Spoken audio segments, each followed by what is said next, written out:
الجماهير كانت تسجل هذا الهدف للاعب الوادي. مشى اللاعبين كانوا يخرجوا الهدف باش حيدوا الضغط عليهم. هذا الهدف راح يضغط على اللاعبين فريق رجاء البدايه.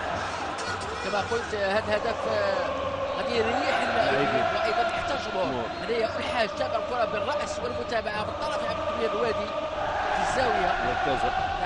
تسجل الهدف اللي كان فريق رجاء البيضاوي في امس الحاجه اليه.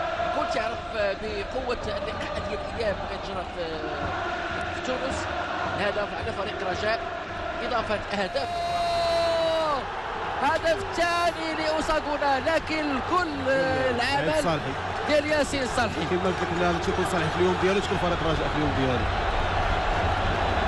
لكن العلامه الكامله يا ياسين صالحي باش يكون عندك لاعب تيخرج من الرجل ديالو الذهب او العسل كما يقال، فلكن العلامه الكامله يا ياسين صالحي. لاحظوا الكعب ديال التمريره البينيه في اتجاه اوساغونا اللي تينفرد بالحارس المثلوجي وفي زاويه صعبه تيسجل الهدف الثاني للفريق الرجاء. هي الهجمه من الاول بدات مزيان.